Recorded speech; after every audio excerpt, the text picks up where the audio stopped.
Good day, everyone. Behind every successful person and product is a story of human triumph worth sharing. Well, Sports Stories with Dr. Didi Mahmood here, presents an excerpt of life triumphs, and experiences from our sporting heroes, from coaches, from athletes, from sports scientists, and from sports players, industry, across the industry. All right, every one of them has a story to tell, and they have a story to share. All right, now, through different backgrounds, they share the same tenacity and excellence in championing the human spirit. Okay. Now, Sports Stories with Dr. Didi Mahmood today has a very special guest with us in the studio. Right, we are going to learn everything from this particular individual, getting motivations, inspirations from him as well. We are very, very honored here to have with us in the studio today Dr. Neil Weston. Welcome to the studio, Dr. Neil Weston. Thank you. It's and welcome to Singapore as well for the first time, yes? Yes, it's wonderful, yeah. Great to be here in this beautiful country. All right, so what do you like about Singapore? Well, I think the food is wonderful. The weather is a lot warmer than in the UK, so that's a tick. And people are so kind and generous and welcoming as well. And there's so many things to do and see in Singapore as well. So yes. It's wonderful. I'm very happy listening to that. And everyone, Dr. Neil Weston is actually the Associate Dean, Global Engagement and Education Partnerships for the University of Portsmouth. Yes. All right, and then he is also the Principal Lecturer in sports psychology in the School of Sport Health and Exercise Science, and accredited sports psychologist. All right, he's BPS chartered and HCPC registered sports psychologist and a senior fellow of Advanced HE. That's right. Wow, that's a mouthful there. Okay, but we want to know how does he, get all those titles and everything, right? What actually we are very, very curious. What started you off in sports in the first place? Well, I think it's my family have always played sports. My grandparents, my parents, my brother, my sister, my cousins, my aunts, my uncles, everybody in my family played sports. And so I played it from a very young age. I got involved in sports. My parents took me to play different types of sports. I played rugby, I played football, I played golf and tennis when I was a kid.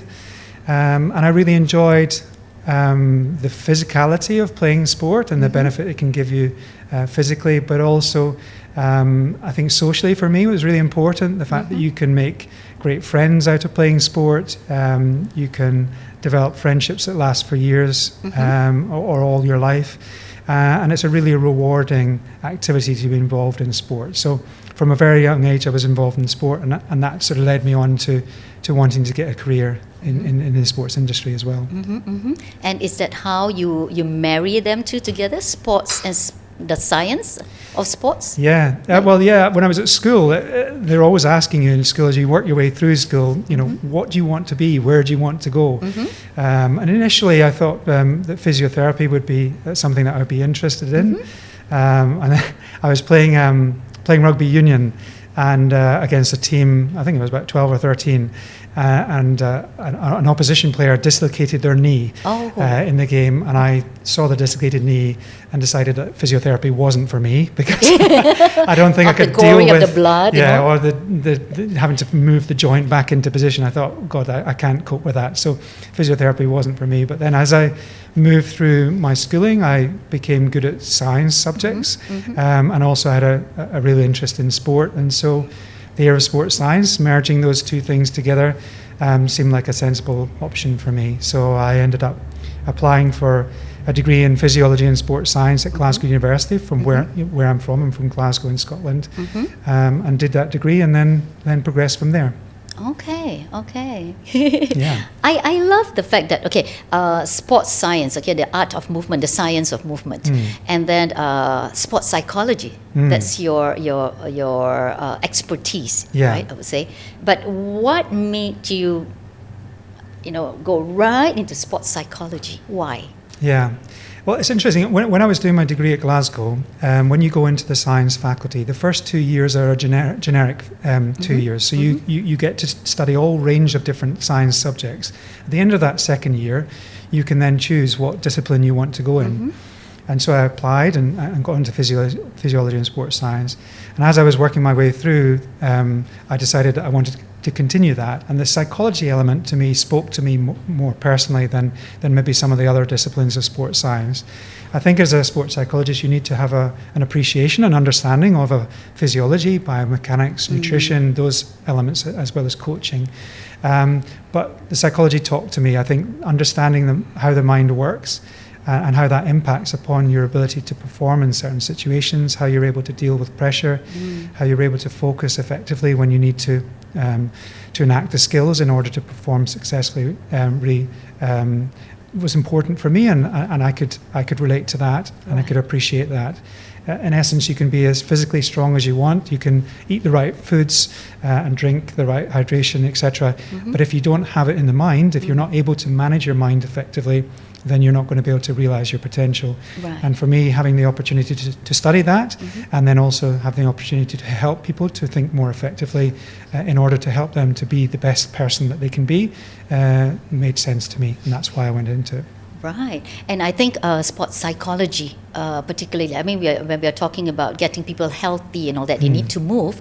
But most of the time, sometimes people don't move, or, they find it difficult to move because here is up here, actually. And again, when we're talking about, athletes and all that, they need that extra boost up here, isn't it?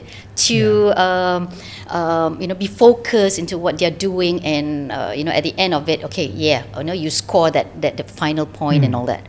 Right. So I think that's it. Every individual is different, and I think as a sports psychologist, you have to appreciate the personality, the background of the individual. What works for them doesn't work for another individual, and you've got to adapt to suit the context in which the athlete is performing, but also what their ambitions are and what their goals are, and align to that as well. So, and that's part of what I really enjoy about psychology, is that every consultation is different. Every opportunity to work with an athlete, a coach, or a team is different, because they are all different human beings, and the context in which they're working and performing is different as well. And so that ability to adapt to those situations and to tailor your interventions to suit the person is really important for me, and is really rewarding as well. Right. I was reading, right, about the researches that you did and all that. I'm very captivated by many of the researches that you did, but one particular research actually jumped out at me from the page. It's actually about high intensity exercise and music, right? Because I did a similar, research and all that. Yeah. What was your findings like? Maybe we could switch, Well, I think it's. I think what's interesting about music, and again, this taps into what I was just saying, is that music is a very personal thing to individuals, and it's a very emotional thing as well. So you listen to music in certain situations, and you can recall that, and you can recall the emotions attached to the music that you're listening to. So for athletes in different performance settings or competitions, they may have certain playlists that they will listen to in the lead up to their performance, and in some instances during their performance, if the sport allows. And if they have a rewarding experience at that time, any time that they listen back to that track, anywhere, it could be in a shopping mall, it can be anywhere, the track comes on, that takes them right back to that situation, and it takes them back to those emotions and that experience that they had, and that can be extremely powerful for the individual. So I think music has a really useful way of being able to get people in the right mindset as well. So we often talk with athletes prior to performances that anxiety can begin to build up and pressure before, and we can use music to be able to calm our nerves and to be able to calm our emotions in order to maintain, not to waste energy getting worried about what's to come, and being able to stay in the moment and be able to prepare mentally and physically for that event. So music is fascinating. And also what you were saying earlier on about getting the public to become active and getting them to be more physically active and gain the health benefits. Again, music can be very powerful in that way as well. Even playing music in your house to get you out the house to go and go for that run or that cycle can be quite important as well, and in lifting. So yeah. Yes, very true, very true. One of the research I did was about synchronous music and asynchronous music. Yeah. So which one actually helps to push you to do that high intensity exercise, workout? So surprisingly, the asynchronous music, the one that doesn't, when you do your movements not following the beat, Yes. right, actually helps a lot with the tummy tremors. Right. So basically, that's quite surprising, actually. It is, right, yeah. Right. It is very surprising, yeah. Yeah. Again, it's the research that you've done and other academics have done as well, looking at music. Again, when working with a performer or an individual, it's about trying to identify the music that works best for them. For some individuals, it will be that they prefer synchronous music. If they're a runner, say for instance, on the treadmill or outside, the synchronous nature of that with their stride is important. For others, it acts as a distraction. So the asynchronous music, particularly in sports that are really challenging physically, and there's a lot of pain associated with triathlons or other types of long distance events. The music is a mechanism to take their mind off of that pain and onto something different. So yeah, it's very interesting. Yes, very true, very true. What is your favorite type of music do you listen to when you do sports? When I do sports, I think kind of inspirational music, or I'm more asynchronous, I think. Different playlists, different types of beats and music for different situations. I'm not really hot on different artists or the like, but it is important, I think, for me. I also really enjoy, actually, when I go running, I enjoy podcasts and listening to podcasts and listening to people talk about inspirational things or new things that I can learn that take me off the run and the pain and allow me to be distracted into a new world, which is also useful as well. Oh, yes. For me, actually, you give me a danceable music. That will get me through any workouts, actually. Talking about, when we're talking about the community, when we're talking about athletes, when we're talking about sports scientists and all that, I mean, there's many careers out there. Right? What we want to be, with sports science and all that, right? So you are in Singapore, of course, here, today, because the last couple of days, right? You have attended a signing ceremony, with the International Management in Sports College, right? Yes. Yeah. Would you like to tell us about the collaborations? Yeah, sure. We're really proud to be working with IMSC around the franchising of the sports courses that we have at Portsmouth. We've got a long history at Portsmouth University for delivering sports science and management courses over a number of years. And we were very keen to be able to work with an international partner that is aligned to our values and aligned to our philosophy around delivering high quality courses that are employability focused as well. So the relationship with IMSC is that they are very well aligned with what we're wanting to do, and what we're hoping to do is to offer a diploma in sports and exercise science, and then 2 level 6 top-up degree programs in sports management and sport and exercise science to allow a pathway of progression for local Singaporean students from the colleges through to a degree level qualification, and hopefully enable them to get the types of careers that they're interested in and they want to be a part of. I like the fact that there is this collaboration.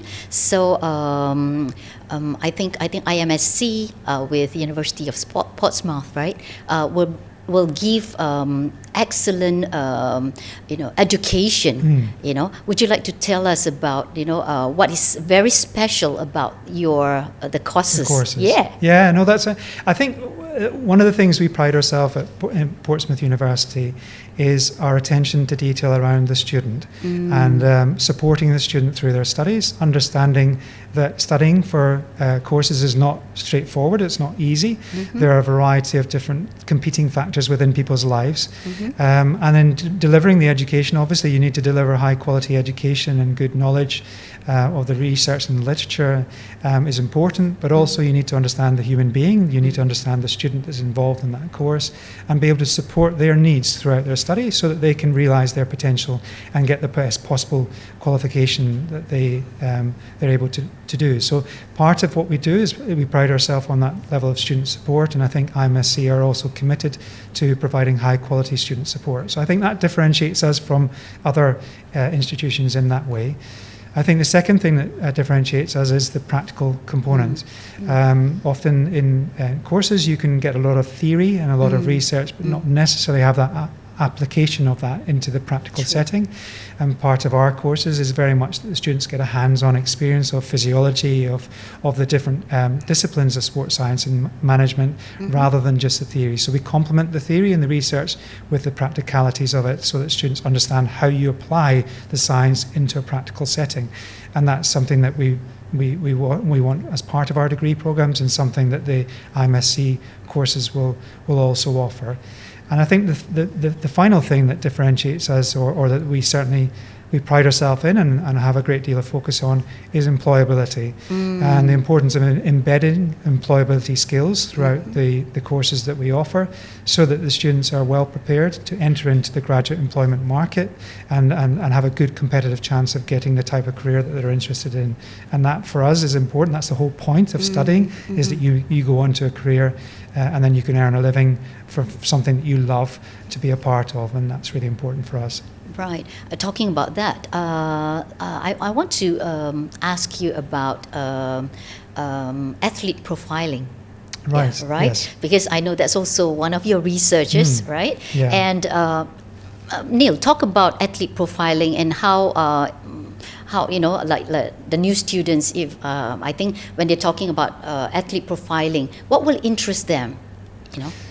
Yeah. Well, I think I studied, my PhD was on examining the effectiveness of Butler and Hardy's performance profiling technique that's been readily used across the industry by sports psychologists when working with athletes and coaches. And that technique is really about understanding the athlete, but also empowering the athlete to have a role in identifying what their strengths and weaknesses are, and then identifying with the psychologist and their coaching team solutions to overcome some of those weaknesses and to develop themselves. Which makes a lot of sense to me. I think in days gone by, what you would have found with athletes is that they would have been, their coaches would have evaluated, what they perceived to be the strengths and weaknesses of the athlete, and then they would have identified a training program based on their own perceptions, with the athlete having very little involvement in that process. And what they've sometimes found was that the athletes then weren't engaged in the interventions or the training programs thereafter, principally because they hadn't been involved in the process of evaluation. Performance profiling allows the athlete to have a voice in that process, has a shared role in identifying where they are, where they want to be, what they are good at, and what they need to improve upon, whereby then they can then bring in the strength conditioning specialist, the psychologist, the coach, the biomechanist, the physiologist, to help them to then improve those areas of weakness, but also to maximise those strengths and to bring those strengths to the fore as well. So I think it's a really interesting technique to use, and one that I found to be extremely valuable in the work of a sport and exercise psychologist.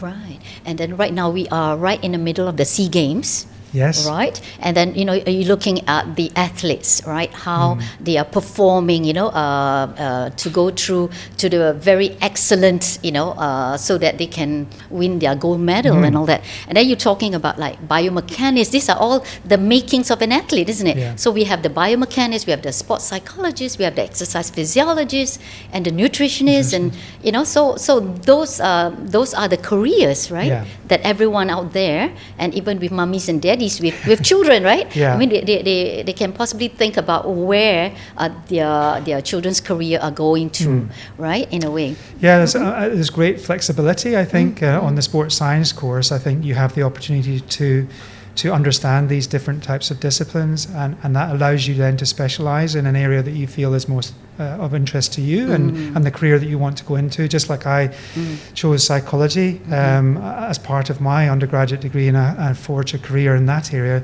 you could, as you rightly point out, look at nutrition, you could look at biomechanics, you could look at strength and conditioning, a whole range of different careers that suit the person and suit their interests and suit their expertise as well, which I think is fascinating.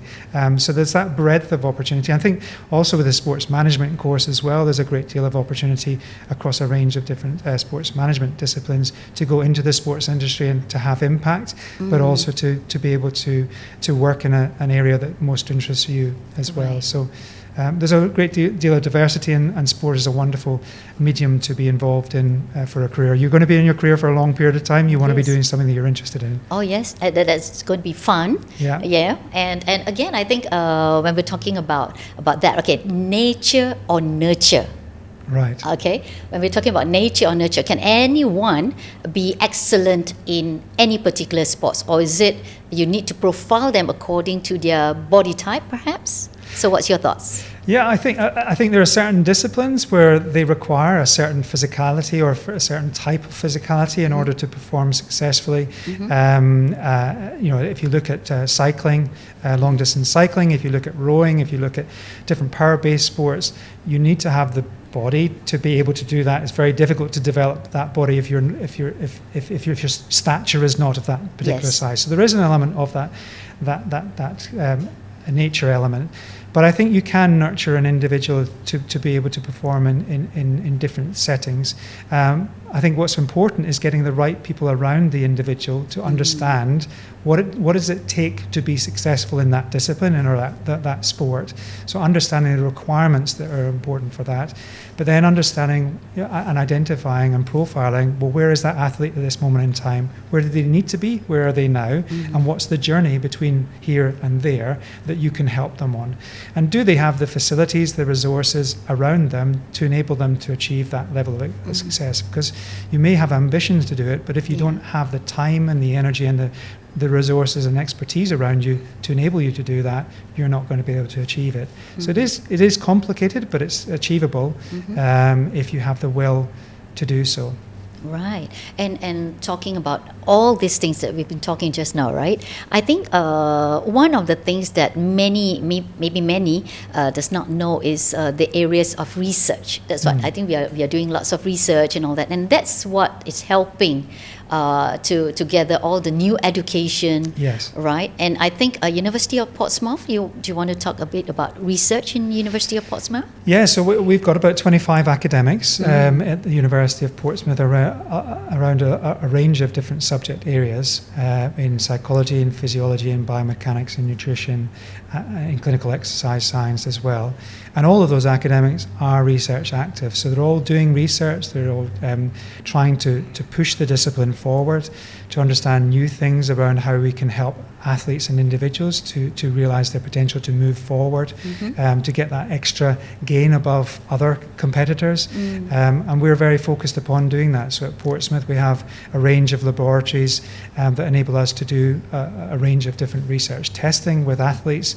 We have a number of different athletes that come into our facilities to be tested and to be advised upon. We've got environmental chambers at the university as well, which allow us to replicate different temperatures, very, very cold temperatures, very hot, humid temperatures. We can do altitude. We've got a heat acclimatization chamber which has a swimming flume in it as well, so we can look at people swimming in a swimming flume. We can do biomechanical testing. We can film them from above and from the side. We can do respiration testing when they're in the water as well. In Singapore, we can create Singapore in Portsmouth in our environmental chambers. But that research is really important in moving forward the discipline and understanding how we can help people to perform more successfully and enable different sports to progress and to perform successfully. And within the UK, we've got a very good reputation for performing at the Olympic Games well above what people might expect us to perform, and that's all through research-informed practice. Right. So again, initially, right, I think many people before many years before, right? Many years before, people might be thinking, okay, I just want to be a coach, Yeah. or I just want to be an athlete. But there's many things we can be, Yes. right? Like you said just now, it's biomechanics. Okay, let's throw that. What are the things that we can all be? Biomechanics, what else? Nutritionists, exercise physiologists, Yes. strength conditioning There you coach, sport and exercise psychologist. Research scientists. Research scientist, Yeah. there's a whole range. You can be in public health. You can be helping to get the nation active Yes. through public health campaigns. Right. With a sports management hat on, you can there could be sports marketing, sales. You can be doing promotions. You can be organising events. Yes. I know that Singapore has a great investment in a whole range of different sports events that you Yes. bring to Singapore, which is True. really important. True. And you need people to promote those. You need people to set them up, to run them. Very true. And those are all careers that can come from the sports management top-up course that we've got. Sports management, sports marketing, sports media. Yes. Right. So there's many opportunities, right? To be someone like you never think of before. Most of the time people will think, okay, I just want to be an instructor or a personal trainer or or an athlete. But there's more. The range is Huge endless. range. It is. Endless. And again, okay, you can also be a lecturer as well. You can be Right. teaching the next generation. There you go. Yeah. Shaping the next generation, Yes, right? There you absolutely. go. Shaping our future. Right. So I'm before we end today's talk, right? We have learned a lot, from what you have shared with us and all that. Would you like to share with us something very in your life, perhaps some things that's connected to sports, some things like, of course there are trials and tribulations or obstacles and all that, and then maybe you would like to share with us, like maybe an obstacle and. No, definitely. I think working as a sport and exercise psychologist, working with athletes, it is incredibly rewarding to see those athletes develop and to realise their potential. You can see when you talk to those athletes about their passion to achieve their ambitions and to be successful. But it's one thing to have the ambition, it's another thing to actually realise it. Right. And just having being a small part of that journey for that athlete and enabling them to be able to manage their mind more effectively, to overcome the obstacles and the barriers in their way, and to be able to deliver that high performance when it's needed at most is extremely rewarding, and there's a great deal of pride associated with that. Yes. But also the connection you have with that other human being around their journey and their performance is extremely rewarding as well. So that's what I get out of it. And it doesn't matter whether you're a biomechanist, whether you're a nutritionist, a psychologist, physiologist, strength conditioning, any of those individuals, or coach, any of those individuals working collectively to help that athlete to realize their potential. When they achieve that potential in whichever stage that they choose to be in, it's an amazing feeling and extremely rewarding. So if any of these guys listening to this podcast are able to experience what I've experienced, then it will be extremely rewarding for them. I think it's the inspirations to motivate, isn't it? Right, Yeah. right. And when you see, what comes after, the result of it, I think that's more than money can buy. I think. It is. Right. Absolutely is. Yeah. So, 3 important words, okay, that you want to share with our audience. Okay, coming from Dr. Neil Weston. 3 words. 3 words relating to anything. Anything to Okay. life, perhaps. Okay, life pursuits.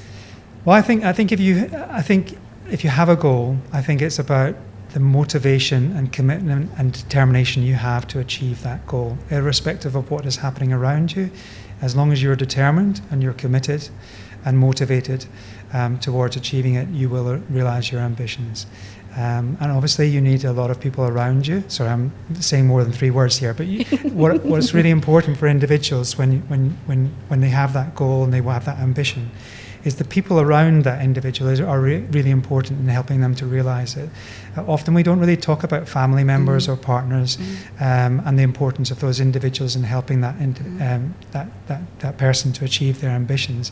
Those individuals have an extremely powerful impact and opportunity to support that individual. So motivation, determination, perseverance, commitment, all those words are really important. And if you are, and you achieve your ambitions, your life will be so much more rewarding and fulfilled as a consequence of that. There you go. Coming from a sports psychologist, there you go. I think what you've shared with us has been really, many things just now we shared, and I'm sure many of the audience watching this, all right, will be very inspired by you, motivated by the words that you used. And again, if you guys are interested to go into psychology and all that, Dr. Neil Weston. Okay, there you go. There you go. Right. So I think what would you like to see happening in the world in the area of sports science and sports psychology in the future?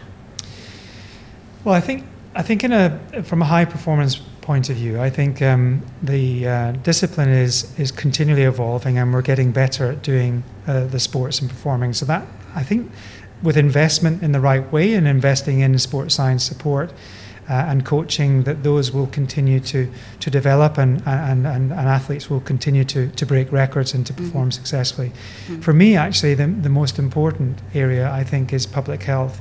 I think technology is encouraging us to do less physically than we've ever done before, and as a consequence, the public's health is deteriorating as a consequence of that. So I think the big challenge for governments and for organisations is, how do we go about promoting health, promoting physical activity, promoting the right nutrition and what we eat, in order that our health, the health of our nation, can be good and people can live longer as a consequence. So I think that's the biggest challenge, and solving that problem about trying to promote physical activity, to get people off their backsides, off their phones and outside into the real world, enjoying and gaining all the benefits that can be achieved from participating in sport and doing physical activity, is the biggest challenge that we have. And it's not just a challenge that we have in the UK or in Singapore, it is worldwide. And that, I think, is the priority for us moving forward, I think.